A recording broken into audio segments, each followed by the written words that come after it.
कांग्रेस के हमारे साथी तो उन पंचतीर्थों को कभी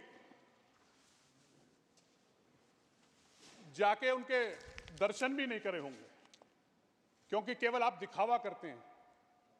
ये नरेंद्र मोदी सरकार है जो बाबा साहब के लिए समर्पित है, बाबा साहब के विचारों के लिए समर्पित है। इसीलिए बाबा साहब के पंचतीर्थों का विकास करने का काम नरेंद्र मोदी जी की सरकार ने करने का काम। आजकल कांग्रेस के एक नेता हैं जो कभी अपनी जाति बताते हैं, कभी अब उन्हें गोत्र भी बताते हैं, और कभी वो अपना जनेऊ भी दिखाते हैं, लेकिन वो समय समय पर अपना चेहरा और अपनी बातें बदलते रहते हैं। एक बार वो जनेऊ दिखाते थे, जाति बताई, गोत्र बताया, लेकिन आजकल उनको ओबीसी याद आ रहा है। लेकिन ओबीसी के प्रति कांग्रेस की सोच क्या है? नेहरू जी ने जिस जनगणना की वो बात आज कर रहे हैं, नेहरू जी के विचार क्या थे उस पे? नेहरू जी ने उसके बारे में कहा क्या था? कभी कम से कम उसको तो पढ़ लेते। नेहरू जी ने कहा था, आजादी के बाद नेहरू सरकार ने निर्णय लिया था कि ओबीसी की भारतीय सूची की कोई आवश्यकता नहीं है। यह किसी और ने नहीं किया था, यह देश की तत्कालीन कांग्रेस की सरकार और नेहरू जी का निर्णय है, यह किसी और का निर्णय नहीं है। आज आपको ओबीसी याद आ रहे हैं, आज आप ओबीसी की बात कर रहे हैं, और ओबीसी की बात भी करना चाहते हैं।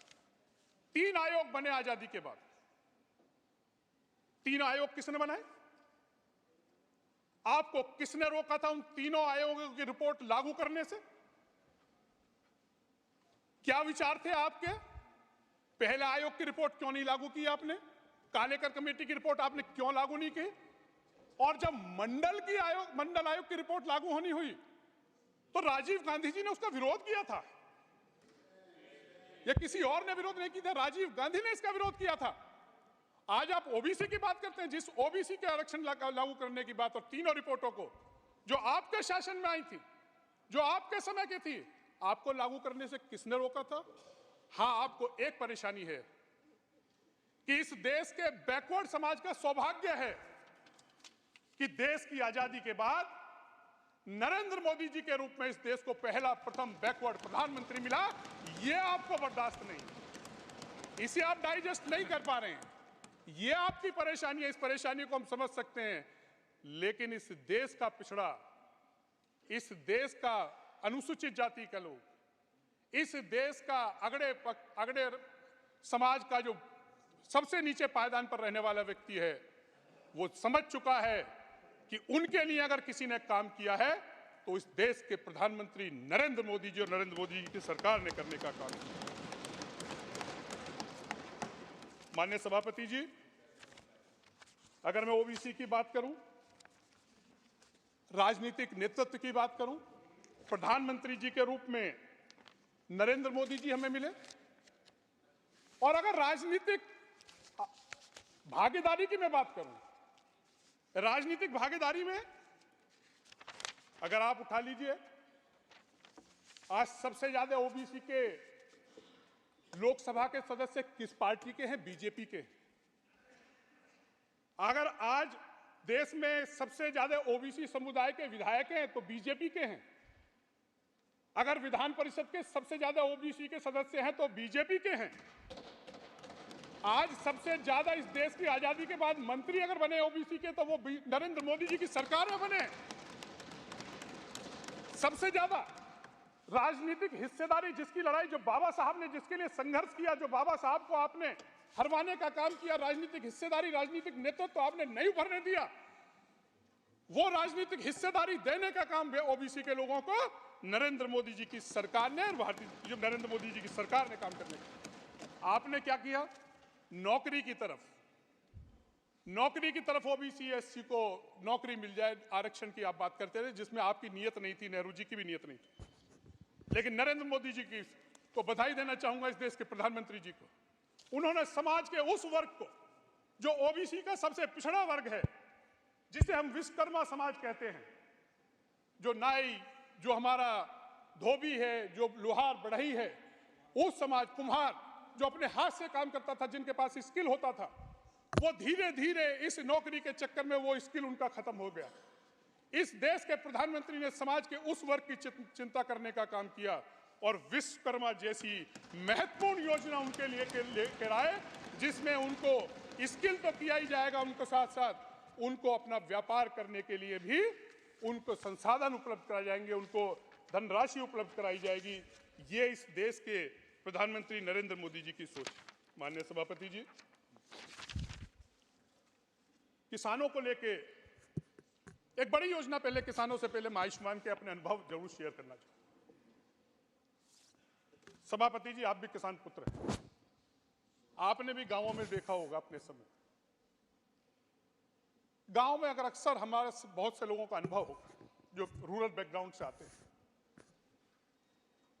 वहां जाकर जब किसी गरीब परिवार का व्यक्ति बीमार हो जाता है और उसके पास इलाज के लिए पैसे नहीं होते, तो वो एक काम करता है कि पहले तो ये करता है कि कहीं से पैसे उसको उधार मिल जाए।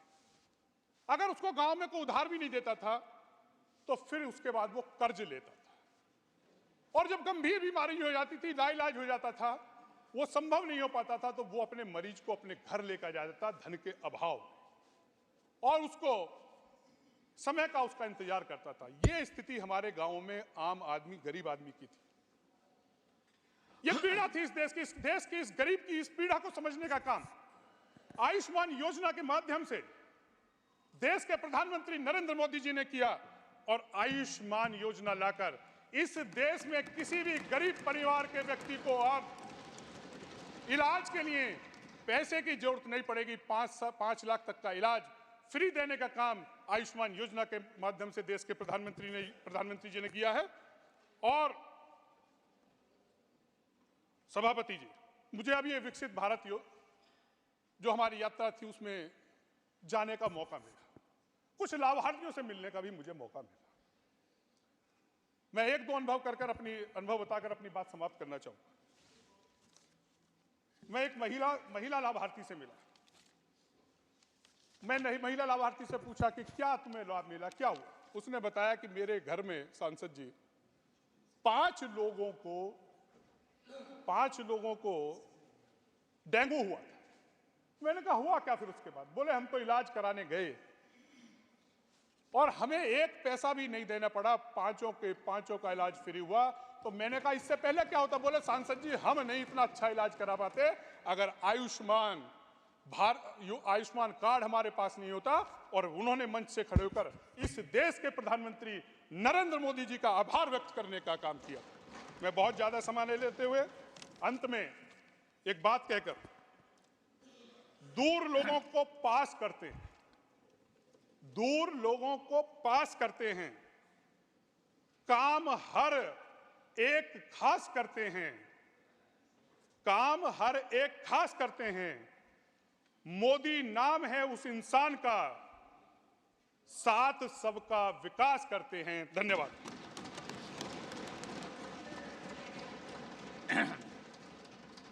Honorable Prime Minister, to reply the discussion.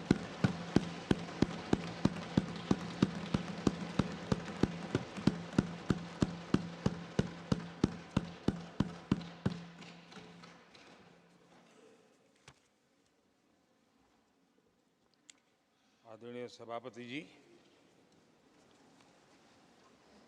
मैं यहाँ आदरणीय राष्ट्रपति जी के अभिभाषण की चर्चा में भागीदार बनने के लिए उपस्थित हुआ हूँ और मैं आदरणीय राष्ट्रपति जी के भाषण को मेरी तरफ से आदरपूर्वक धन्यवाद भी देता हूँ, अभिनंदन भी करता हूँ।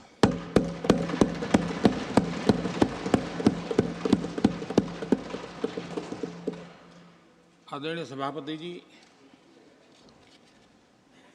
ये 75वां गणतंत्र दिवस ये अपने आप में एक महत्वपूर्ण माइलस्टोन है और उस समय संविधान की यात्रा के इस महत्वपूर्ण पड़ाव पर राष्ट्रपति जी का भाषण, उसका एक ऐतिहासिक महत्व भी रहता है। और उन्होंने अपने भाषण में भारत के आत्मविश्वास की बात कही है, भारत के उज्जवल भविष्य के प्रति विश्वास को प्रकट किया है और भारत के कोटि कोटि जनों का जो सामर्थ्य है, उस सामर्थ्य को बहुत ही कम शब्दों में लेकिन बहुत ही शानदार तरीके से देश के सामने सदन के माध्यम से प्रस्तुत किया है। मैं राष्ट्रपति जी के इस प्रेरक उद्बोधन के लिए और राष्ट्र को दिशा निर्देश के लिए और एक प्रकार से विकसित भारत के संकल्प को सामर्थ्य देने के लिए हृदय से बहुत बहुत आभार व्यक्त करता हूं।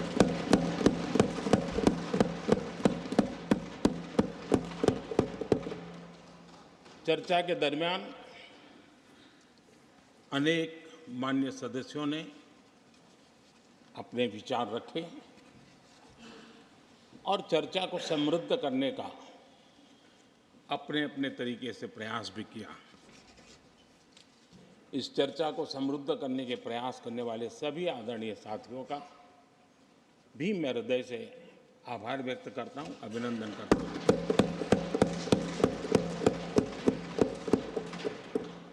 कुछ साथियों के लिए आलोचना करना, कड़वी बातें करना, ये उनकी मजबूरी थी। उनके प्रति भी मैं संवेदनाएं प्रकट करता हूं।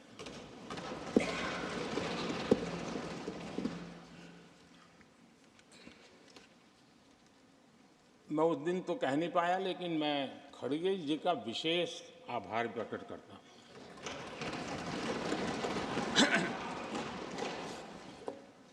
बहुत ध्यान से सुन रहा था खड़गे जी उस दिन में, और ऐसा आनंद आया, ऐसा आनंद आया, ऐसा बहुत कम मिलता है।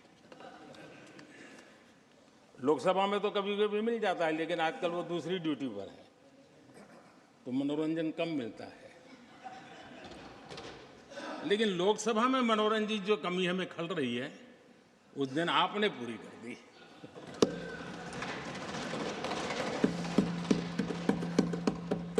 और मुझे प्रसन्नता इस बात की थी कि माननीय खड़गे जी काफी लंबा और बड़ी इम्तिहान वजह से शांति से बोल रहे थे। समय भी काफी लिया था। तो मैं सोच रहा था कि आजादी मिली कैसे, इतना सारा बोलने की आजादी मिली कैसे। तो मैं सोच तो रहा था, लेकिन बाद में मेरे ध्यान में आया कि दो स्पेशल कमांडर जो रहते हैं ना, उस दिन नहीं थे और आजकल नहीं रहते वो। और इसलिए बहुत भरपूर फायदा स्वतंत्रता का आदरणीय खड़गे जी ने उठाया।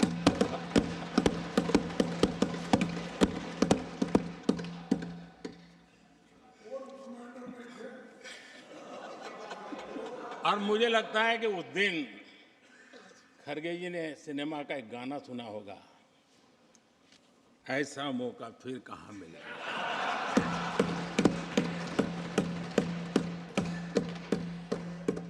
और खड़गे जी भी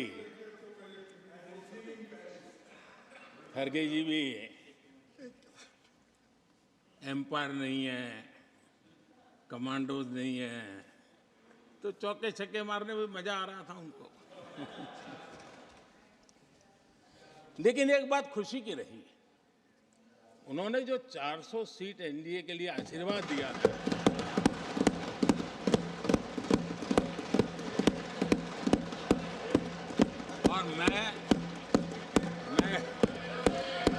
तरीके ने इन आशीर्वाद को, आपके आशीर्वाद मेरे सर आंखों पर, अब आपको आशीर्वाद वापिस लेना तो ले सकते हैं, क्योंकि एक खबर तो आ गए हैं।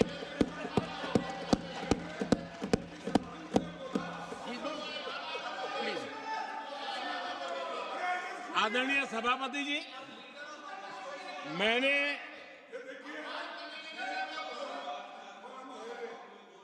आदरणीय सभापति जी, मुझे पिछले वर्ष का वो प्रसंग बराबर याद है। उस सदन में हम बैठते थे और देश के प्रधानमंत्री की आवाज को गला घोंटने का भरपूर प्रयास किया गया। हम बड़े धैर्य के साथ, बड़ी नम्रता के साथ आपके एक एक शब्द को सुनते रहे, और आज भी आप न सुनने की तैयारी के साथ आए हैं। आप न सुनने की तैयारी के साथ आए हैं, लेकिन मेरी आवाज को आप दबा नहीं सकते हैं।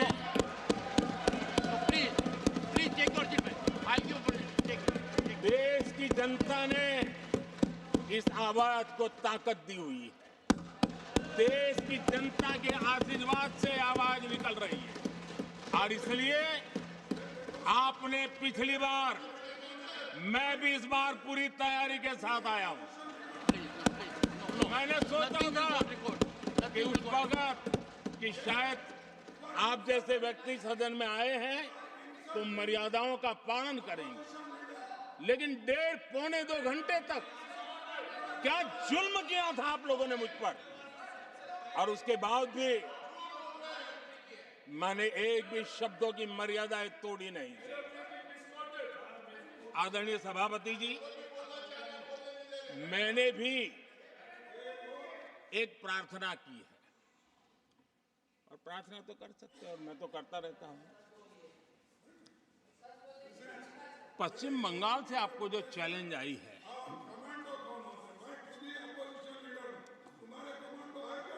और पश्चिम बंगाल से चैलेंज आई है कि कांग्रेस 440 पार नहीं कर पाएगी, 40 पार नहीं कर पाएगी।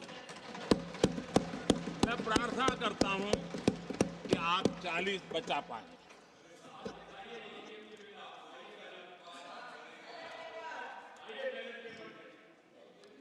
आदरणीय सभापति जी, हमको बहुत सुनाया गया है, और हमने सुना है। लोकतंत्र में आपका कहने का अधिकार है, और हमारी सुनने की जिम्मेवारी है। और आज जो भी बातें हुई हैं, उसको मुझे देश के सामने रखनी चाहिए, और इसलिए मैं प्रयास करूंगा। आदरणीय सभापति जी, ये जब सुनता हूं, उधर भी सुना, इधर भी सुना, मेरा विश्वास पक्का हो गया है कि ये पार्टी सोच से भी आउटडेटेड हो गई है।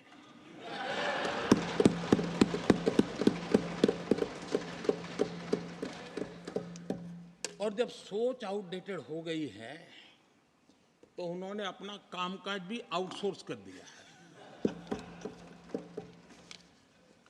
देखते ही देखते इतना बड़ा दल, इतने दशकों पर तक देश पर राज करने वाला दल, ऐसा पतन, ऐसी गिरावट, हमें खुशी नहीं हो रही है। हमारी आपके प्रति संवेदनाएं हैं, लेकिन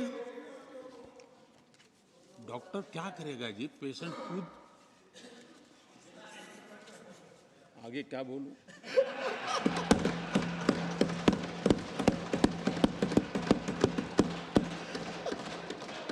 आदरणीय सभापति जी, ये बात सही है कि आज बहुत बड़ी बड़ी बातें होती हैं, सुनने की ताकत भी खो चुके हैं। लेकिन मैं तो देश के सामने बात रखने के लिए जरूर कहूंगा, जिस कांग्रेस ने सत्ता के लालच में सरेआम लोकतंत्र का गला घोंट दिया था, जिस कांग्रेस ने दर्जनों बार लोकतांत्रिक तरीके से चुन करके आई सरकारों को रातों रात भंग कर दी थी, बर्खास्त कर दिया, जिस कांग्रेस ने देश की संविधान लोकतंत्र की मर्यादाओं को जेल के सलाखों के पीछे बंद कर दिया था, जिस कांग्रेस ने अखबारों पर ताले लगाने तक की कोशिश की थी, आवाज, जो कांग्रेस देश को तोड़ने के नैरेटिव घड़ना का नया शौक उनको पैदा हुआ, इतना तोड़ा कम नहीं है, अब उत्तर दक्षिण को तोड़ने के लिए बयान दिए जा रहे हैं।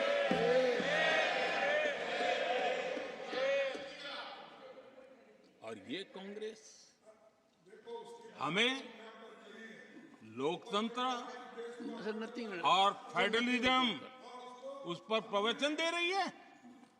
आदरणीय सभापति जी, जिस कांग्रेस ने nothing, जात, only the address will go on record. और Nothing else. भाषा के नाम पर देश को बांटने में कोई कसर नहीं छोड़ी, Please. जिस कांग्रेस ने आतंकवाद और अलगाववाद को अपने हित में पनपने दिया, जिस कांग्रेस ने नॉर्थ ईस्ट को हिंसा, अलगाव और पिछड़ेपन में धकेल दिया, जिस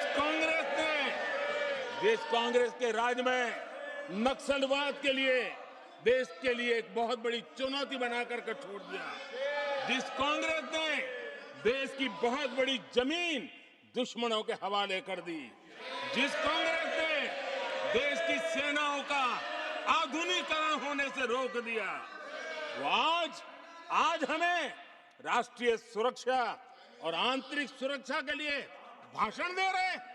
जिस कांग्रेस ने आजादी के बाद से ही कंफ्यूज रही, उनको उद्योग जरूरी है कि खेती जरूरी है, उसी कंफ्यूजन में गुजारा किया। जो कांग्रेस तय नहीं कर पाई कि नेशनलाइजेशन करना है कि प्राइवेटाइजेशन करना है, उलझती रही। जो कांग्रेस 10 वर्ष में 12 नंबर से 11 नंबर पर आर्थिक व्यवस्था ले आ पाई, 10 साल में 12 से 11 नंबर, और आप 12 से 11 आने में बहुत मेहनत नहीं पड़ती है। जैसे जैसे आगे बढ़ते हैं तो मेहनत और बढ़ती है। हम 10 साल में 5 नंबर पे ले आए, और ये कांग्रेस हमें यहाँ आर्थिक नीतियों पर लंबे लंबे भाषण सुना रही है। आदरणीय सभापति जी, जिस कांग्रेस ने ओबीसी को पूरी तरह आरक्षण नहीं दिया, जिसने सामान्य वर्ग के गरीबों को कभी आरक्षण नहीं दिया, जिसने बाबा साहब के बजाय बाबा साहब को भारत रत्न देने योग्य नहीं माना, अपने ही परिवार को भारत रत्न देते रहे, जिस कांग्रेस ने देश की गली सड़कों चौक चौराहे पर अपने ही परिवार के नाम के पाठ जड़ दिए हैं, वो हमें उपदेश दे रहे हैं, वो हमें सामाजिक न्याय के पाठ पढ़ा रहे हैं। आदरणीय सभापति जी, जिस कांग्रेस के Nothing will go on record, only the जिस address will go on Congress record. के अपने नेता की कोई गारंटी नहीं है, अपनी नीति की कोई गारंटी नहीं है, वो मोदी की गारंटी पर सवाल उठा रहे हैं।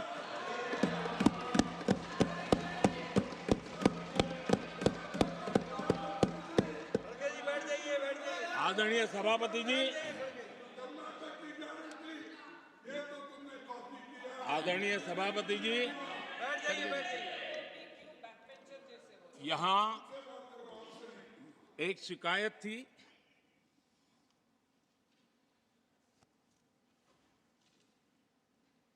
और उनको लगता है कि हम ऐसा क्यों कहते हैं, हम ऐसा क्यों देख रहे हैं। देश और दुनिया उनके 10 साल के कार्यकाल को ऐसे क्यों देखती थी, देश क्यों नाराज हो गया।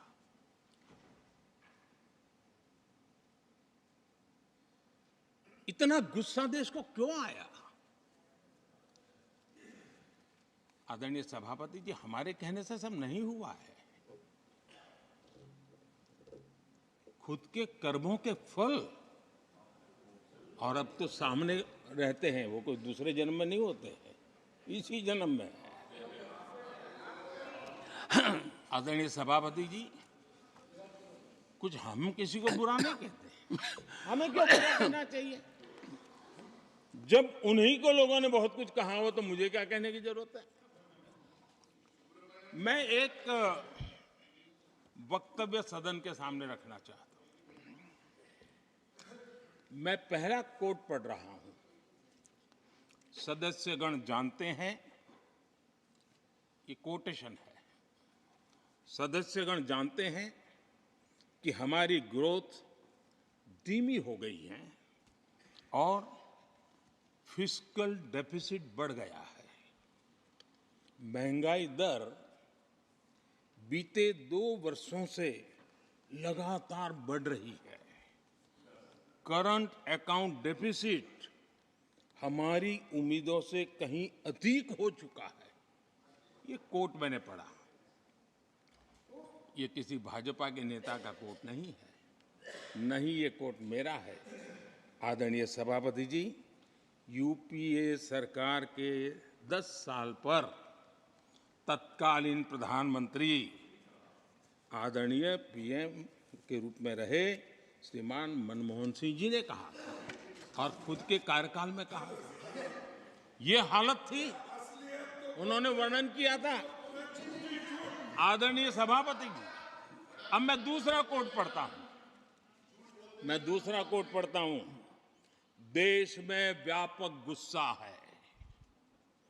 पब्लिक ऑफिस के मिसयूज को लेकर भारी गुस्सा है। इंस्टीट्यूशंस का मिसयूज कैसे होता था, ये उस समय ये भी मैंने नहीं करा, ये उस समय के प्रधानमंत्री पद पर डॉक्टर मनमोहन सिंह जी कह रहे थे। उस समय भ्रष्टाचार को लेकर पूरा देश सड़कों पर था, गली गली में आंदोलन चल रहे थे। अब मैं तीसरा कोट पढ़ूंगा।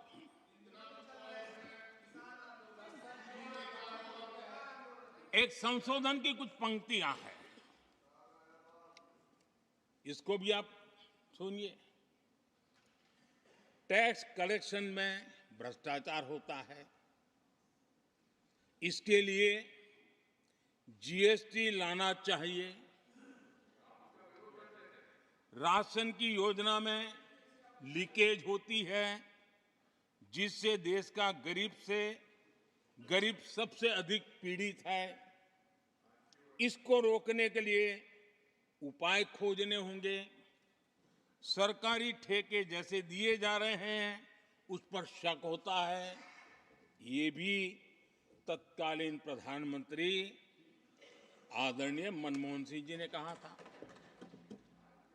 और उसके पहले और एक प्रधानमंत्री, उन्होंने ये कहा था कि दिल्ली से 1 रुपया जाता है 15 पैसा पहुंचता है।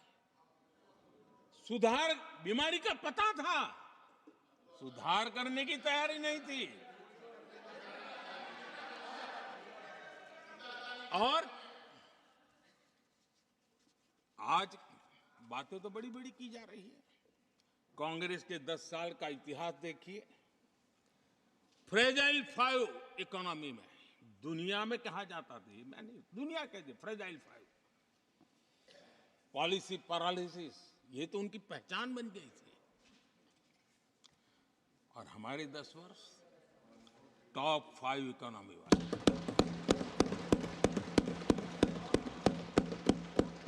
हमारे बड़े और निर्णायक फैसलों के लिए 10 साल याद किए जाएंगे। आदरणीय सभापति जी,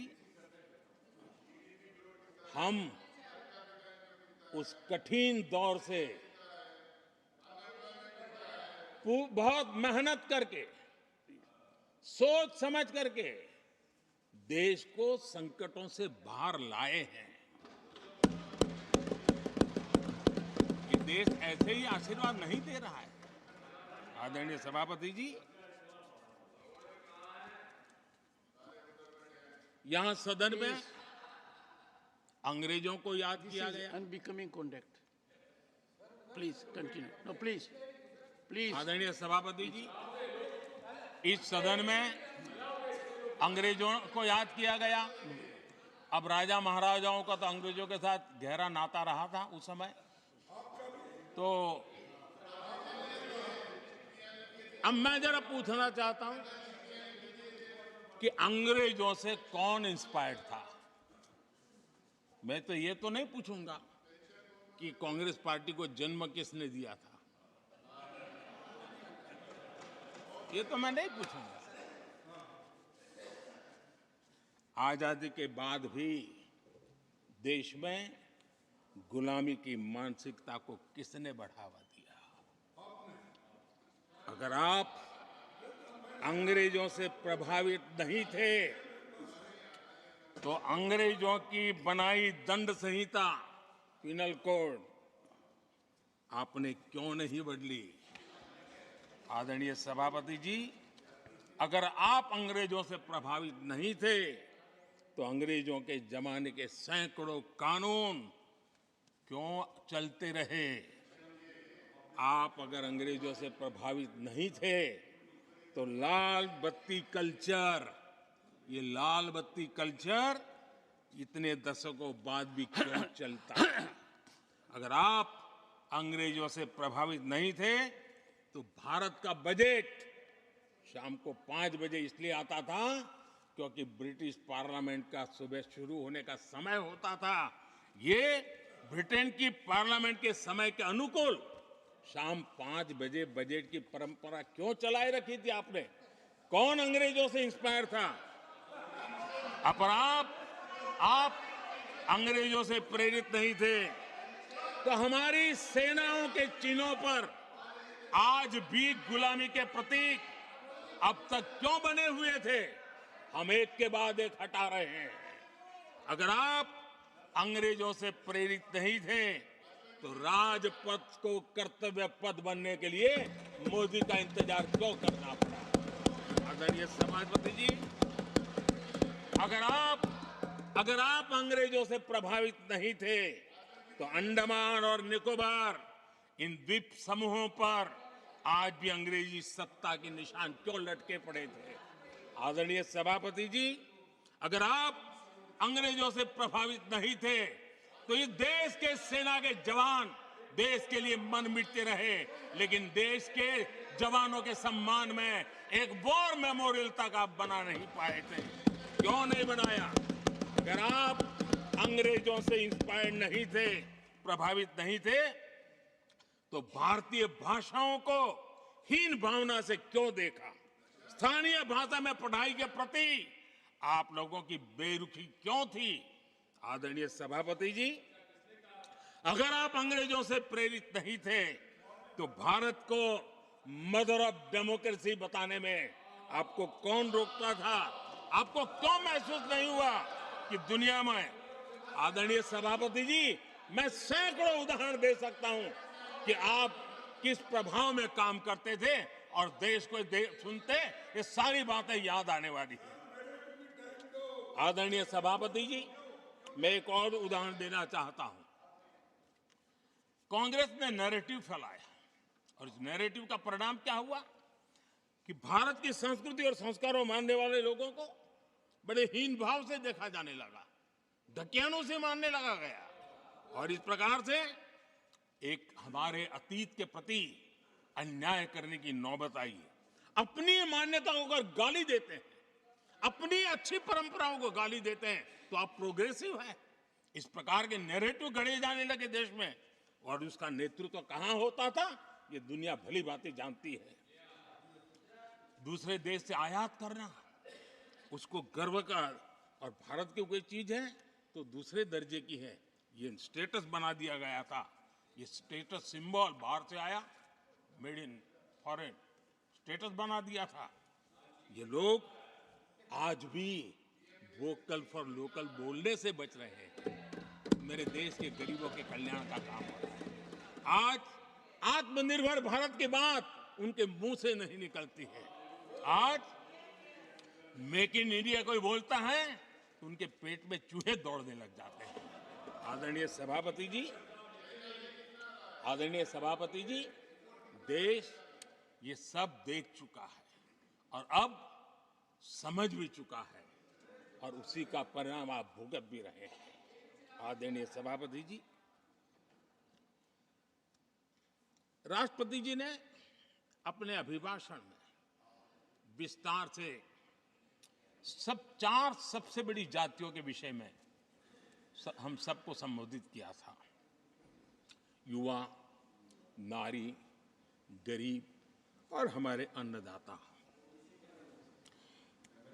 हम जानते हैं इनकी समस्याएं ज्यादातर एक समान है, उनके सपने भी एक समान है, और उसके समाधान अगर करने हैं तो थोड़ा 19-20 का फर्क पड़ेगा, लेकिन इन चारों वर्गों के समाधान के रास्ते भी एक ही हैं।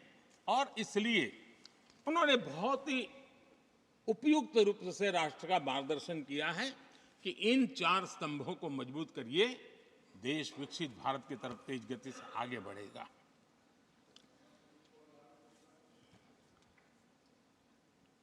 आदरणीय सभापति जी, अगर हम 21वीं सदी में हैं, हम विकसित भारत के सपने को इसी सदी में 2047 तक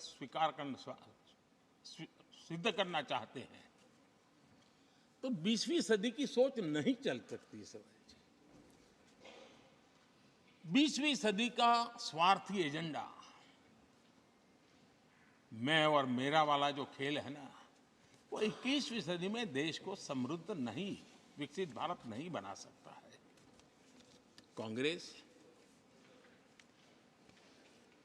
इन दिनों काफी बातें हो रही जाति की, फिर से एक बार क्यों जरूरत पड़ गई उनको मैं तो नहीं जानता हूं, लेकिन अगर उनको जरूरत पड़ी है तो पहले जरा अपने गरिबान में झांके तो उनको पता चलेगा क्या किया है। दलित, पिछड़े और आदिवासी, कांग्रेस जन्मजात उनकी सबसे बड़ी विरोधी रही है।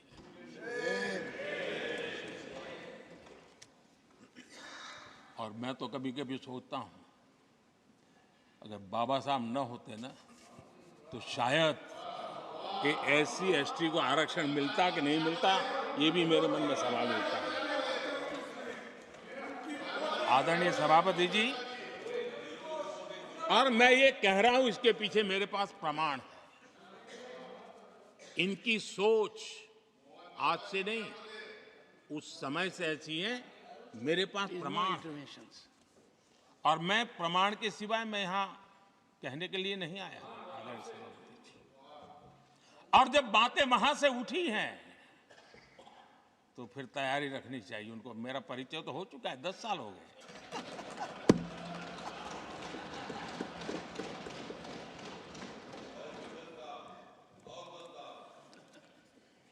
एक बार, और मैं आदरपूर्वक नेहरू जी को इन दिनों ज्यादा याद करता हूं, क्योंकि हमारे साथियों की अपेक्षा रहती है कि जरा उनको तो बोलो, कुछ तो बोल रहा थे। अब देखिए, एक बार नेहरू जी ने एक चिट्ठी लिखी थी, और ये चिट्ठी मुख्यमंत्रियों को लिखी थी। मैं उसका अनुवाद पढ़ रहा हूं। उन्होंने लिखा था, ये देश के प्रधानमंत्री पंडित नेहरू जी द्वारा उस समय के देश के मुख्यमंत्रियों को लिखी गई चिट्ठी है, ऑन रिकॉर्ड है। मैं अनुवाद पढ़ता हूं। मैं किसी भी आरक्षण को पसंद नहीं करता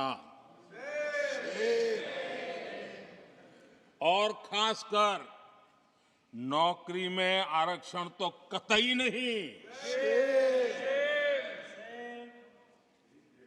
मैं ऐसे किसी भी कदम के खिलाफ हूं जो अकुशलता को बढ़ावा दे, जो दोयम दर्जे की तरफ ले जाए। ये पंडित नेहरू ने मुख्यमंत्रियों को लिखी हुई चिट्ठी है और तब जाकर के मैं कहता हूं ये जन्मजात इसके विरोधी है। नेहरू जी कहते थे अगर एससी, एसटी, ओबीसी को नौकरियों में आरक्षण मिला तो सरकारी काम का स्तर गिर जाएगा। और आज जो आंकड़े गिनाते हैं ना कि इतने यहां है, इतने यहां है, उसका मूल यहां है, क्योंकि उस समय उन्होंने रोक दिया था रिक्रूटमेंट ही मत करो।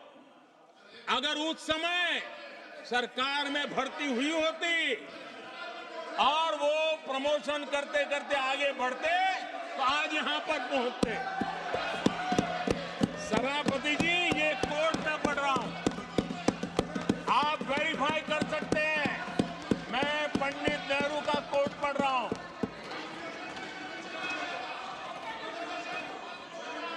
Please. और आदरणीय सभापति जी, Leader of opposition was heard in rapt attention. Are you setting this example? Leader of opposition was heard आदरणीय in rapt सभापति attention. Ji, Please sit down. Sit down. आप तो जानते हैं नेहरू जी ने जो कहा वो कांग्रेस के लिए हमेशा से पत्थर की लकीर होता है। नेहरू जी ने कहा मतलब पत्थर की लकीर उनके लिए। दिखावे के लिए आप कुछ भी कहें, लेकिन आपकी सोच ऐसे कई उदाहरणों से सिद्ध होती है। मैं अनगिनत उदाहरण देख सकता हूं, लेकिन मैं एक उदाहरण जरूर देना चाहता हूं और वह उदाहरण मैं जम्मू कश्मीर का देना चाहता हूं। कांग्रेस ने जम्मू कश्मीर के एससी, एसटी, ओबीसी को 7 दशकों तक उनके अधिकारों से वंचित रखा।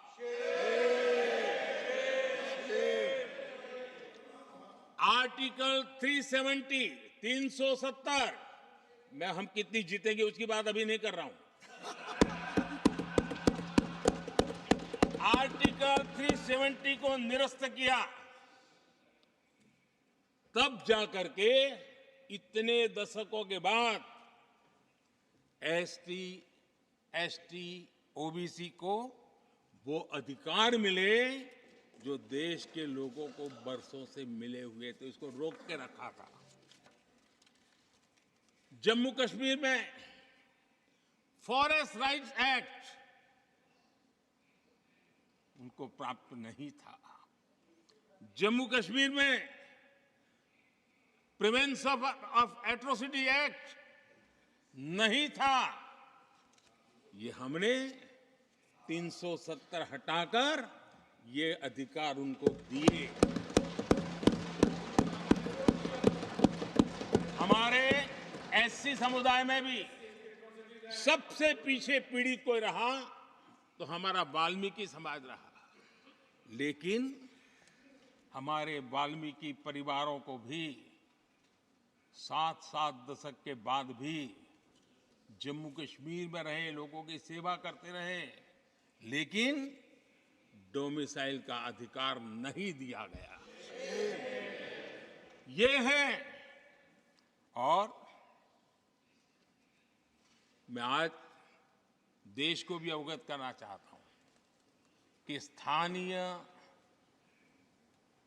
निकायों में, लोकल सेल्फ गवर्नमेंट्स में ओबीसी के आरक्षण का विधेयक भी कल 6 फरवरी को लोकसभा में भी पारित हुआ।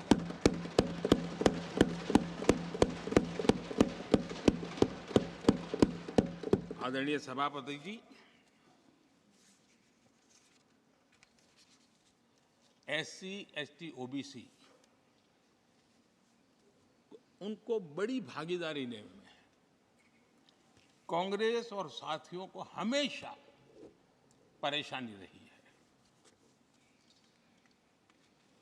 बाबा साहब की राजनीति को, बाबा साहब के विचारों को खत्म करने के लिए कोई कसर उन्होंने छोड़ी नहीं है। वक्तव्य अवेलेबल है, चुनाव में क्या क्या बोला गया है वो भी अवेलेबल है। इनको भारत रत्न भी देने की तैयारी नहीं थी, वो भी भाजपा के समर्थन से और सरकार बनी, तब बाबा साहब को भारत रत्न। इतना ही नहीं, सीताराम केसरी अति पिछड़ी जाति से कांग्रेस पार्टी के अध्यक्ष उठा करके फुटपाथ पर फेंक दिया गया। ओबीसी, वो वीडियो अवेलेबल है, वो देश ने देखा सीताराम केसरी के साथ क्या हुआ। और आदरणीय सभापति जी, इनके एक मार्गदर्शक अमेरिका में बैठे। सभापति जी, इनके एक मार्गदर्शक अमेरिका में बैठे। Sir, only the address will go on record. जो Please. Only address, no. पिछले चुनाव में हुआ तो हुआ के लिए फेमस हो गए थे और कांग्रेस इस परिवार के काफी करीबी है। उन्होंने अभी संविधान निर्माता बाबा साहब आंबेडकर के उनके योगदान को छोटा करने का भरपूर प्रयास।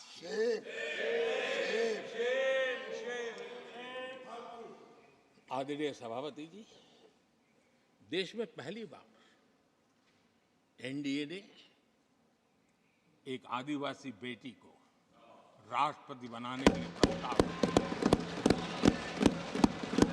उनको उम्मीदवार बनाया।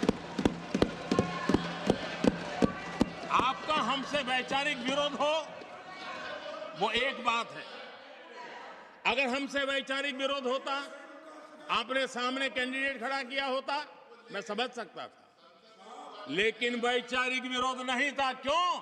क्योंकि हमारे यहां से गया हुआ व्यक्ति आपने उम्मीदवार बनाया, इसलिए वैचारिक विरोध नहीं था। आपका विरोध एक आदिवासी बेटी के लिए था और इसलिए आपने,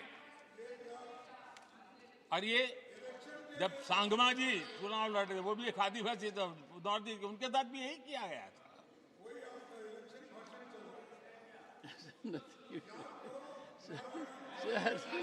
और आज तक सभापति जी, राष्ट्रपति जी का अपमान करने की घटनाएं कम नहीं है। पहली बार इस देश में हुआ है। उनके जिम्मेवार लोगों के मुंह से ऐसी ऐसी बातें निकली है, शर्म से माथा झुक जाए। राष्ट्रपति के लिए ऐसी भाषा बोली गई है, मन में जो कसक पड़ी है ना, वो कहीं न कहीं इस प्रकार से निकलते रहती है।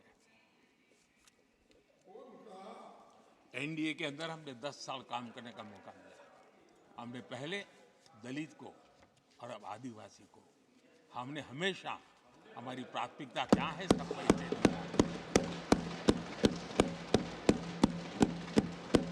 आदरणीय सभापति जी, जब हम हमारी सरकार के परफॉर्मेंस की बात करता हूं, एनडीए की जो गरीब कल्याण की नीतियों की बातें करता हूं, थोड़ा सा अगर उस समाज को निकट से जानते हो, आखिर कौन समाज है लाभार्थी, कौन लोग हैं? झुग्गी झोपड़ी में किसको रहने के लिए जिंदगी गुजारनी पड़ रही है? ये किस समाज के लोग हैं? मुसीबतों से गुजरना पड़ता है, व्यवस्थाओं से वंचित रहना पड़ा है, कौन समाज है?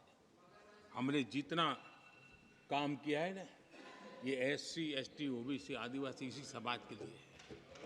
कच्ची बस्तियों में रहने वाले लोगों को पक्का घर मिला है, तो मेरे इस समाज के बंधुओं को मिला है। स्वच्छता के अभाव में हर वर्ग बीमारी से जूझना पड़ता था, उनको Sir, running स्वच्छ committee भारत from अभियान you. का लाभ देने का काम सभापति जी हमारी योजनाओं के तहत मिला है, ताकि उसको अच्छी जिंदगी जीने का अवसर मिला।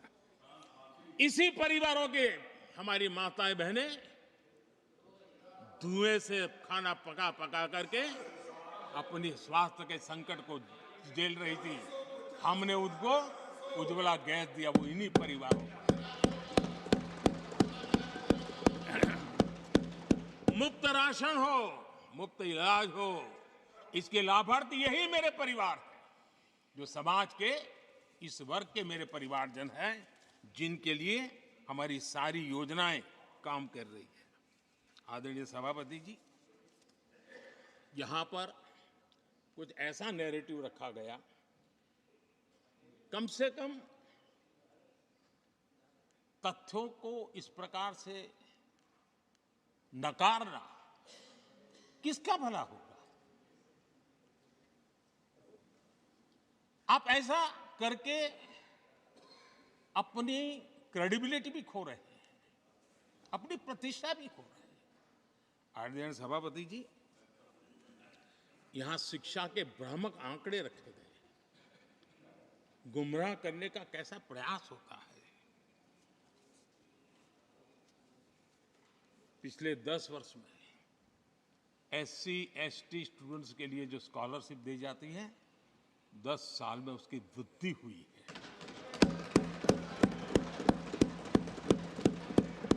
इन 10 वर्षों में स्कूलों में, हायर एजुकेशन में नामांकन की संख्या भी बहुत बढ़ी है और ड्रॉप आउट बहुत तेजी से कम हुआ है। आदरणीय सभापति जी, 10 साल पहले 120 एकलव्य मॉडल स्कूल थे। आदरणीय सभापति जी, आज 400 एकलव्य मॉडल स्कूल।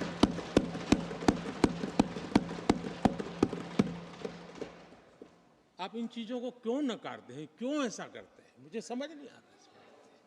सभापति जी, पहले एक सेंट्रल ट्राइबल यूनिवर्सिटी थी, आज 2 सेंट्रल ट्राइबल यूनिवर्सिटीज हैं।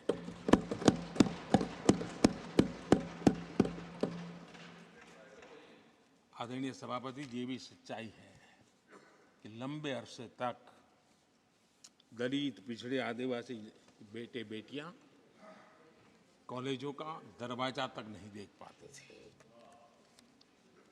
मुझे याद है, मैं गुजरात में जब सीएम बना तो मेरे लिए चौंकाने वाला एनालिसिस मेरे सामने आया।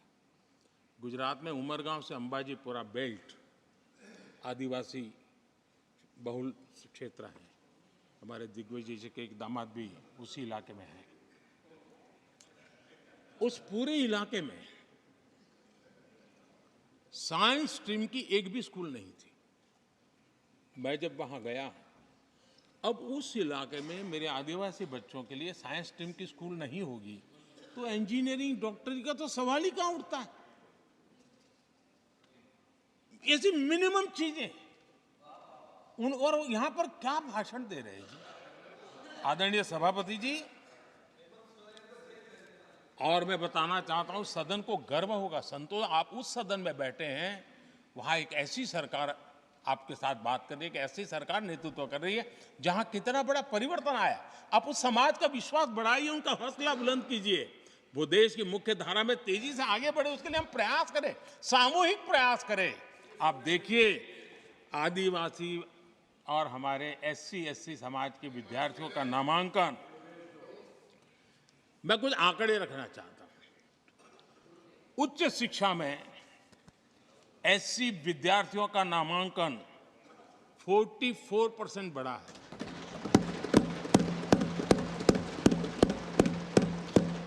उच्च शिक्षा में ST विद्यार्थियों का नामांकन 65% बढ़ा है। हायर एजुकेशन में OBC समाज के विद्यार्थियों का नामांकन में 45% बढ़ोतरी, और जब मेरे गरीब, दलित, पिछड़े, आदिवासी, वंचित उन परिवार के बच्चे हायर एजुकेशन में जाएंगे, डॉक्टर बनेंगे, इंजीनियर बनेंगे, उस समाज के अंदर एक नया वातावरण पैदा होगा और उस दिशा में हमारी कोशिश यही है कि मूलभूत समस्याओं का समाधान करने के लिए थोड़ा समय लगे लेकिन मजबूती से काम करें और इसलिए हमने एजुकेशन पर इस प्रकार से बल दे के काम किया है। कृपा करके जानकारियों का अभाव है तो कहीं हम जानकारियां दे देंगे आप, लेकिन ऐसे नैरेटिव मत बनाइए ताकि आपकी प्रतिष्ठा भी कम हो, आपके शब्द की ताकत खत्म हो जाए।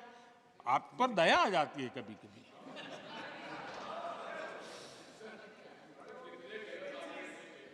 आदरणीय सभापति जी, सबका साथ सबका विकास ये नारा नहीं है, ये मोदी की गारंटी है।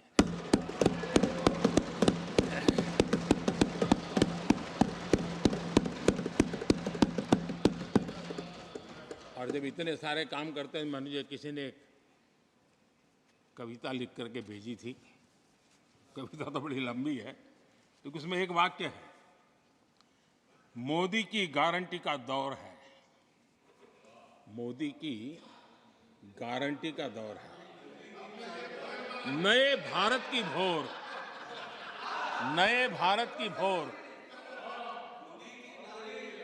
आउट ऑफ वारंटी चल रही दुकानें, आउट ऑफ वारंटी चल रही दुकानें, खोजे अपनी ठोर।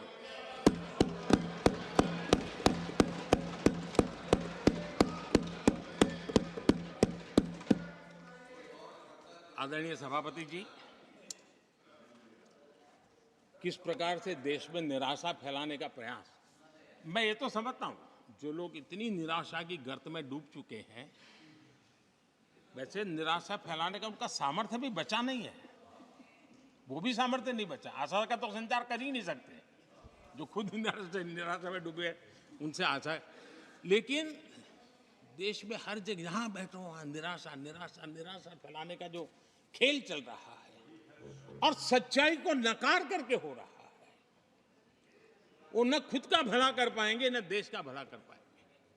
आदरणीय सभापति जी, हर बार एक ही गाना गाया जाता है, समाज के कुछ वर्गों को भड़काने के लिए बिना हकीकतों को ऐसे वाक्य बोल दिए जाते हैं। मैं जरा देश के सामने कुछ हकीकतें बोलना चाहता हूं और मुझे विश्वास है मीडिया इस ऐसे विषयों पर जरा डिबेट कर ले ताकि पता चले। आदरणीय सभापति जी, यहां पर सरकारी कंपनियों को लेकर हम पर भांति भांति के आरोप लगे, क्या क्या आरोप लगाए जा रहे हैं, सिर पैर माथा कुछ नहीं, बस लगाते चलो। अब देखिए, देश को याद है मारुति के शेयर का क्या खेल चल रहा था। उस जमाने में हेडलाइन बना करती थी, मारुति शेयर का क्या चल रहा था। मैं उसकी गहराई में नहीं जाना चाहता, वरना उनको वहां तक पानी पहुंचेगा कि शायद यहाँ पर करंट लग जाएगा, इसलिए मैं वहां तक जाना नहीं चाहता। आदरणीय सभापति जी, आदरणीय सभापति जी, देश को जानना जरूरी है। आदरणीय सभापति जी, मैं तो आजाद भारत में पैदा हुआ हूं, मेरे विचार भी आजाद हैं और मेरे सपने भी आजाद हैं। जो गुलामी की मानसिकता को जीने वाले हैं, उसके बाद और कोई चीजें नहीं है, वही पुराने कागज लेकर के घूमते रहते हैं।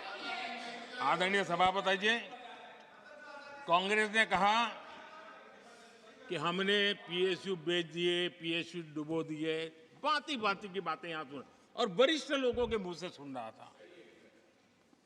याद कीजिए, बीएसएनएल, एमटीएनएल को बर्बाद करने वाले कौन थे, वो कौन सा कालखंड था जब बीएसएनएल, एमटीएनएल बर्बाद हो चुके। जरा याद कीजिए, एचएएल, उसकी दुर्दशा क्या करके रखी थी, बर्बादी, और जाकर के गेट पर भाषण देकर के 2019 का चुनाव लड़ने का एजेंडा तय होता था एचएएल के नाम पर। जिन्होंने एचएएल को तबाह कर दिया था वो एचएएल के गेट पर जाकर के भाषण झाड़ रहे थे। आदरणीय सभापति जी, एयर इंडिया को किसने तबाह कर दिया, किसने बर्बाद कर दिया? ये हालत कौन लाया था? कांग्रेस पार्टी और यूपीए ये 10 साल की उनकी बर्बादी से मुंह नहीं मोड़ सकते। देश भली भांति जानता है। और अब मैं हमारे कार्यकाल के जरा सफलता की बात बताना चाहता हूं। आदरणीय सभापति जी, आज जिस बीएसएनएल को आपने तबाह करके छोड़ा था ना, वो बीएसएनएल आज made in India 4G 5G उस तरफ आगे बढ़ रहा है और दुनिया का ध्यान आकर्षित कर रहा है। आदरणीय सभापति जी, एचएएल के लिए इतने भ्रम फैलाए, आज रिकॉर्ड मैन्युफैक्चरिंग एचएएल के कर रहा है, रिकॉर्ड रेवेन्यू जनरेट कर रहा है एचएएल, जिसको लेकर के इतने जो होले चलाए। और कर्नाटका में एशिया की सबसे बड़ी हेलीकॉप्टर बनाने वाली कंपनी एचएएल बन गई। कहां छोड़ा था, कहां जाके लगाया, हमने पहुंचाया। आदरणीय सभापति जी, एक कमांडो यहां नहीं है, एलआईसी को लेकर भी पता नहीं कैसे कैसे बड़े विद्वत्तापूर्ण बयान देते थे। एलआईसी का ऐसा हो गया, एलआईसी का वैसा हो गया, एलआईसी का यूं हो गया। जितनी गलत बातें एलआईसी को लिए बोलनी चाहिए बोली। और तरीका यही है, किसी को बर्बाद करने, अफवाह फैलाओ, झूठ फैलाओ, भ्रम फैलाओ। और टेक्निक वही है, गांवों में किसी का बड़ा बंगलो हो, लेने का मन करता हो, लेकिन हाथ ना लगता हो तो फिर हवा फैला देते। ये भूतिया बंगला है, यहां जो जाता है ऐसी हवा फैला देते, कोई लेता नहीं, फिर खोजा करके लपक लेते। एलआईसी एलआईसी क्या क्या चलाया। आदरणीय सभापति जी, मैं सीना तान करके सुनाना चाहता हूं, आंखें ऊंची करके सुनाना चाहता हूं। आज एलआईसी के शेयर रिकॉर्ड स्तर पर ट्रेड हो रहे हैं। क्यों? आदरणीय सभापति जी, अब प्रचार किया जा रहा है, पीएसयू बंद हो गए, पीएसयू बंद हो गए। अब उनको तो याद भी नहीं होगा क्या है, बस किसी ने पकड़ा दिया, बोलो बोलो। 2014 में देश में 234 पीएसयू थे, 234 2000 उनके यूपीए के 10 साल के कालखंड में। अब 14 में जब उन्होंने छोड़ा, 234 आज 254 है। 234 थे, आज 254 है। अब भाई कोई कौन सा अरिथमेटिक वो जानते हैं, बेच दिए, अब बेचने के बाद 250 हो गया। क्या क्या कर रहे हो आप लोग? आदरणीय सभापति जी, आज अधिकतर पीएसयू रिकॉर्ड रिटर्न दे रहे हैं और इन्वेस्टर्स का भरोसा पीएसयूज की तरफ बढ़ रहा है। जो छोटा सा भी शेयर बाजार जानते हैं, इनको समझ आता है, नहीं समझता है तो किसी को पूछो। आप सभापति जी देखिए, बीएसई पीएसयू इंडेक्स में बीते 1 वर्ष के दौरान लगभग 2 गुनी उछाल हुई है। आदरणीय सभापति जी, 10 साल पहले, यानी 2014 4 से 14 के बीच की बात करता हूं, पीएसयू का नेट प्रॉफिट करीब करीब 1.25 लाख करोड़ था और इस 10 वर्ष में पीएसयू का नेट प्रॉफिट 2.5 लाख करोड़ है।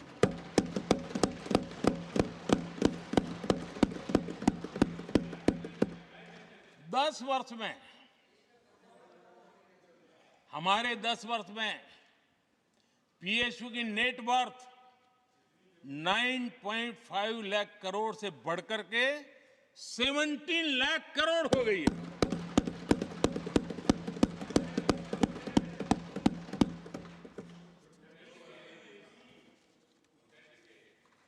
आदरणीय सभापति जी,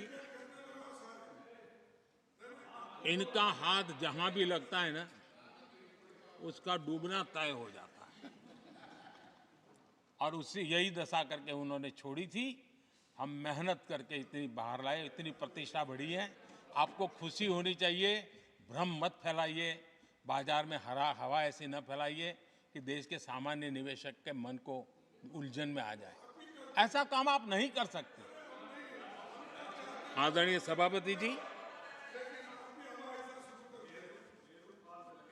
इन लोगों की मर्यादा इतनी है, अब इन्होंने अपने युवराज को एक स्टार्टअप बना करके दिया है। अब वो नॉन स्टार्टर है।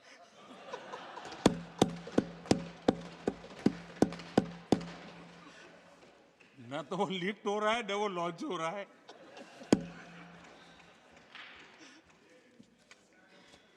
आदरणीय सभापति जी,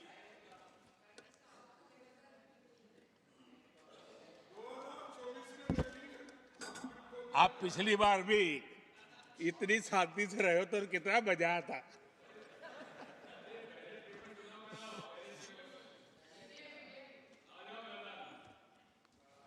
आदरणीय राष्ट्रपति जी, आदरणीय सभापति जी,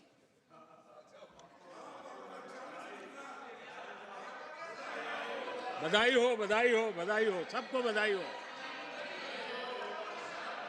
आदरणीय सभापति जी, मेरा सौभाग्य रहा कि मुझे लंबे समय तक एक राज्य के मुख्यमंत्री के नाते देश की और जनता की सेवा करने का अवसर मिला, और इसलिए मैं रीजनल एस्पिरेशंस को बहुत भली भांति समझता हूं, क्योंकि मैं उस प्रोसेस से निकला हूं। जैसे हमारे यहाँ दिग्विजय जी, उनको भली भांति सहज समझ आता है भी एक राज्य के लिए क्या होता है। हम लोग उसी दुनिया से निकल करके आए हैं, तो हमें अनुभव है, पता है। शरद राव जी को है, तो ऐसे कुछ लोग हैं यहाँ जिनको ये सारी चीज़ों का पता है। देवगढ़ा साहब है, तो इन लोगों के इन सारी चीज़ों का पता है, तो हम इसका महात्मा ही समझते हैं। हमें कोई किताबों में नहीं पढ़ना पड़ता है, हम अनुभव कर करके आए हैं। और ये भी सच्चाई है साहब, 10 साल यूपीए की पूरी शक्ति गुजरात को क्या कुछ न करने में लगी हुई थी, आप कल्पना नहीं कर सकते। लेकिन मैं आंसू नहीं बहाता, मैं रोने की मेरी आदत नहीं है जी। लेकिन तब भी उतने संकटों के बावजूद भी, उतने जुल्म के बाद भी, हर प्रकार की मुसीबतों को झेलते हुए भी, मेरी तो मुसीबत ऐसी थी कि यहाँ किसी मिनिस्टर से मुझे अपॉइंटमेंट नहीं मिलती थी। वो कहते थे, भाई आप जानते हो मेरी तो दोस्ती है, मैं फ़ोन पे बात कर लूँगा, लेकिन कहीं फोटो वोटो निकल गए, ये डर रहता था। यहाँ मंत्रियों का डर ऐसा था। अब खैर उनकी मुसीबतें मैं समझ सकता हूँ। मेरे यहाँ एक बार बहुत प्राकृतिक आपदा आई, मैंने उस समय प्रधानमंत्री जी को बड़ा रिक्वेस्ट किया कि आप आइए, एक बार जरा देख लीजिए। उनका कार्यक्रम बना, फिर साहब एक एडवाइजरी कमेटी बनी थी ना, शायद वहाँ से हुक्म आया, तो कोई हेलीकॉप्टर से हवाई निरीक्षण करे वो तो मैं समझ सकता हूँ। साहब वो कार्यक्रम बदल करके साउथ में किस राज्य में गए तो मुझे याद नहीं रहा आज, और बोले हम हवाई जहाज से ऊपर से देख लेंगे, हम गुजरात में नहीं आएंगे। मैं सूरत पहुंचा हुआ था, वो आने वाले थे, मैं जानता हूं आखिर में क्या हुआ होगा। तो आप कल्पना कर सकते हैं साहब, प्राकृतिक आपदा में भी मैंने ऐसी मुसीबतों को झेला है, लेकिन उसके बावजूद भी उस समय भी मेरा मंत्र था, आज भी मेरा मंत्र है कि देश के विकास के लिए राज्य का विकास, भारत के विकास के लिए गुजरात का विकास, और हम सबको इसी रास्ते पर चलना चाहिए। हम राज्यों का विकास से ही राष्ट्र का विकास कर पाएंगे। इस पे कोई विवाद नहीं हो सकता है, कोई विवाद नहीं हो सकता है। और मैं आपको विश्वास देता हूं सभापति जी, राज्य अगर एक कदम चलता है तो 2 कदम चलने की ताकत देने के लिए मैं तैयार हूं।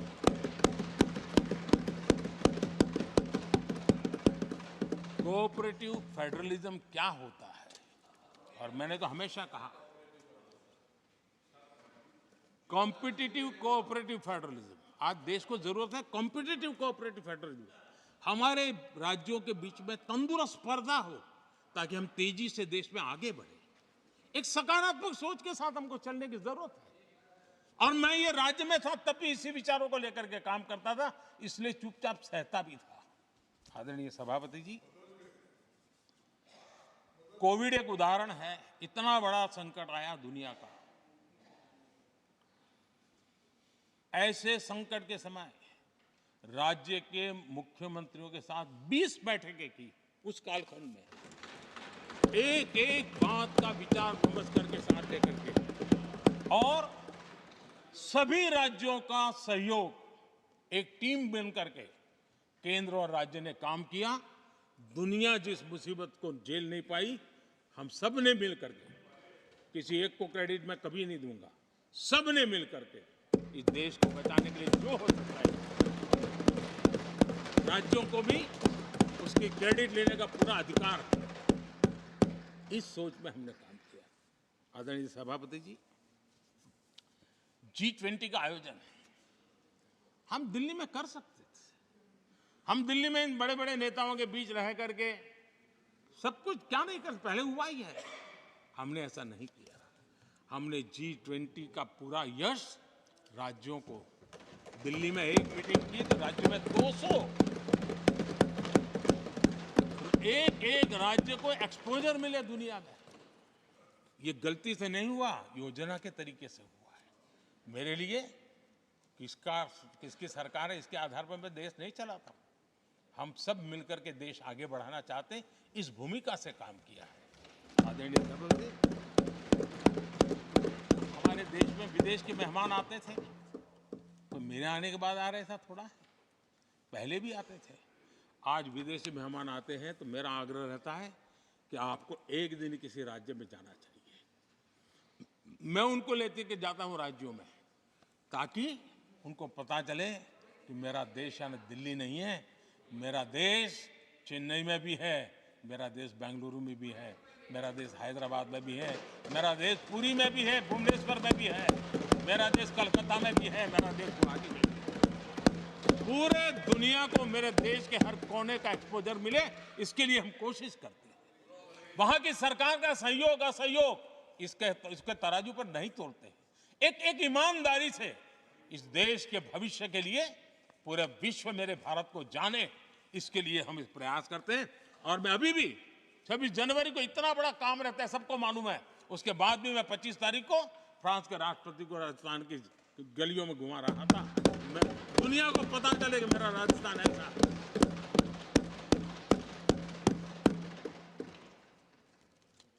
आदरणीय सभापति जी, हमने एक बहुत बड़ा कार्यक्रम लिया जिसकी विश्व में एक मॉडल के रूप में चर्चा हो रही है, एस्पिरेशनल डिस्ट्रिक्ट। एस्पिरेशनल डिस्ट्रिक्ट की जो सफलता है ना, उसमें 80% भूमिका मेरे राज्यों के सहयोग की है। राज्यों ने जो सहयोग किया है, उन्होंने एस्पिरेशनल डिस्ट्रिक्ट की मेरी भावना को समझा है। आज उस एस्पिरेशनल डिस्ट्रिक्ट को आगे बढ़ाने के लिए 80% ताकत राज्यों से मिल रही है, डिस्ट्रिक्ट लेवल के अफसरों से मिल रही है। और जो राज्य, वो राज्य की औसत में भी आखिरी पायदान पे खड़े थे, वो आज नेशनल एवरेज के साथ कंपटीशन करने लगे। ये डिस्ट्रिक्ट कभी पिछड़ी डिस्ट्रिक्ट मानी जाती थी। ये सबके सहयोग से हो रहा है। और इसलिए हमारे कार्यक्रमों की रचना ही सबको साथ लेकर के चलने की है और मिल करके देश के भविष्य को बनाने की है। आज देश का हर कोना, हर परिवार विकास के फल प्राप्त करे, ये हम सबका दायित्व है और हम उसी दिशा में जाना चाहते हैं। हम हर राज्य को उसका पूरा हक भी देना चाहते हैं। लेकिन मैं आज एक अहम मुद्दे पर मेरी पीड़ा व्यक्त करना चाहूंगा। आदरणीय सभापति जी, एक राष्ट्र हमारे लिए सिर्फ जमीन का टुकड़ा नहीं है, हम सब के लिए एक इकाई ऐसी है जो प्रेरणा देने वाली इकाई है। जैसे शरीर होता है, शरीर में जैसे अंगांगी भाव होता है, अगर पैर में कांटा लगे तो पैर ये नहीं कहता है, हाथ कभी नहीं सोचता है कि मुझे क्या, पैर को कांटा लगा है, पैर पैर का काम करेगा। पल भर में हाथ पैर के पास पहुंच जाता है, कांटा निकालता है। कांटा पैर को लगता है, आंख ये नहीं कहती कि आंसू मैं क्यों बहाऊं, आंसू आंख से निकलते हैं। हिंदुस्तान के किसी भी कोने में दर्द हो तो पीड़ा सबको होनी चाहिए। अगर देश का एक कोना, अगर शरीर का एक अंग अगर काम नहीं करता है तो पूरा शरीर अपंग माना जाता है। शरीर जिस प्रकार से, अगर देश का भी कोई कोना, देश का कोई क्षेत्र विकास से वंचित रह जाएगा तो देश विकसित नहीं हो सकता है। और इसलिए हमें भारत को एक अंगांगी भाव से देखना होना चाहिए, उसको टुकड़ों में नहीं देखना चाहिए। जिस प्रकार से हिंदी और भाषा बोली जा रही है, देश को तोड़ने के लिए, राजनीतिक स्वार्थ के लिए नए नैरेटिव गढ़े जा रहे हैं। एक पूरी सरकार मैदान में उतर करके भाषा गढ़ रही है। इससे बड़ा देश का दुर्भाग्य क्या हो सकता है? आप मुझे बताइए, झारखंड का कोई आदिवासी बच्चा अगर ओलंपिक के खेल के अंदर जाकर के मेडल लेकर आएगा तो क्या हम ये सोचते हैं कि तो झारखंड का बच्चा है? पूरा देश कहता है हमारा देश है। जब एक झारखंड का बच्चे में प्रतिभा देखते हैं और देश हजारों करोड़ रुपया, हजारों लाखों रुपया खर्च करके उसको अच्छे कोचिंग के लिए दुनिया के किसी देश में भेजता है, तो हम ये सोचेंगे कि खर्चा झारखंड के लिए हो रहा है, क्या देश के लिए नहीं हो रहा है? हम क्या करने लगे हैं, क्या भाषा बोलने लगे? इस देश का गौरव, हमारे यहां वैक्सीन, देश के करोड़ों लोगों को वैक्सीन का, हम ये कहेंगे वैक्सीन तो उस कोने में बनी थी इसलिए हक उनका है, देश को नहीं मिल सकती?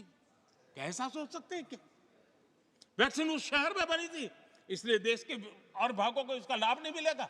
ये सोचेंगे क्या? क्या सोच बन गई है? और एक राष्ट्रीय दल के अंदर से ऐसे विचार है, ये बहुत बहुत दुखद की बात है। मैं पूछना चाहता हूं आदरणीय सभापति जी, क्या अगर हिमालय कल कहना शुरू कर दें, हिमालय कल बोलना शुरू कर दें कि नदियां मेरे यहां से बहती हैं, मैं तुम्हें पानी नहीं दे दूंगा, पानी का अधिकार मेरा है, देश का क्या होगा? देश कहां जाकर के रुकेगा? अगर जिन राज्यों में कोयला है वो कह दें कोयला नहीं मिलेगा, ये हमारी संपत्ति है, जाओ तुम अंधेरे में गुजारा करो, देश कैसे चलेगा?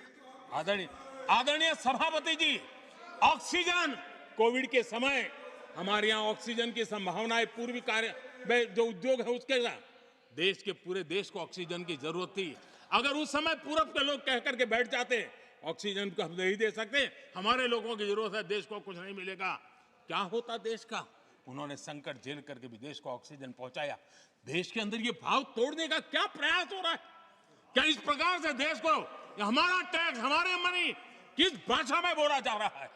ये देश के भविष्य के लिए नया खतरा पैदा करने वाली बात है।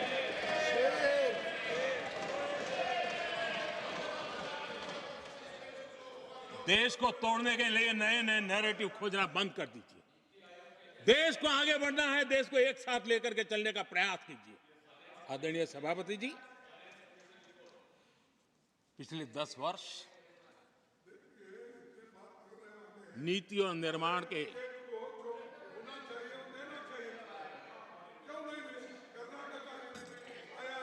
आदरणीय सभापति जी, Sir, nothing will, sir, आदरणीय सभापति जी, nothing will go on record. No. Honorable आदरणीय Leader of सभापति Opposition, ji, please take your seat. नीति और निर्माण, This conduct doesn't suit your ये position. नए भारत की नई दिशा दिखाने के लिए Please, take your seat. जो दिशा हमने पकड़ी, Please take your seat, sir. जो निर्माण कार्य हमने लिए हैं, बीते एक दशक में हमारा पूरा फोकस बेसिक सुविधाएं जरूर मिले उस पर हमारा ध्यान केंद्रित रहा है।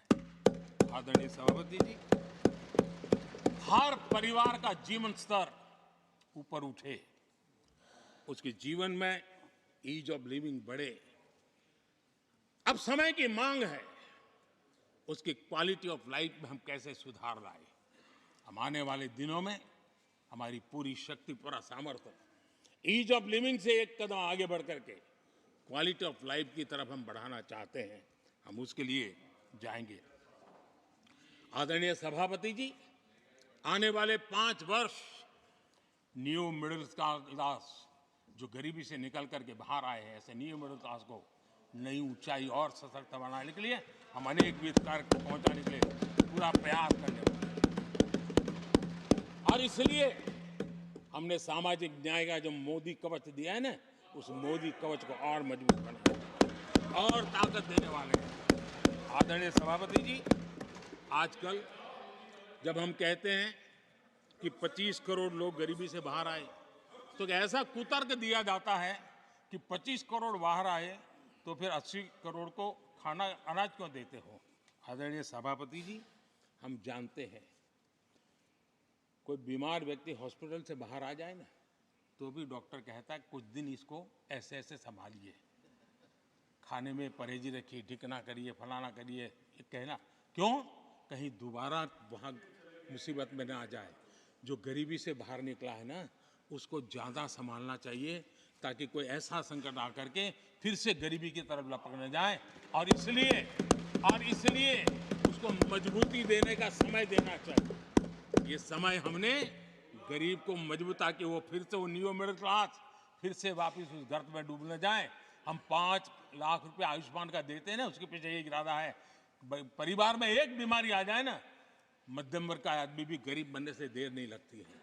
और इसलिए गरीबी से बाहर निकलना जितना जरूरी है, उतना गलती से भी गरीबी की तरफ पीछे न चला जाए, उसके लिए ध्यान रखने की आवश्यकता है। और इसलिए हम अनाज देते हैं, अनाज देते रहेंगे, किसी को बुरा लगे या न लगे। 25 करोड़ गरीबी से बाहर निकले हैं, न्यू मिडिल क्लास हुए हैं, लेकिन मुझे समझ है, मैं उस दुनिया जी करके आया हूं, उनको जरूरत ज्यादा है। और इसलिए हमारी ये योजना जारी रहेगी। आदरणीय सभापति जी,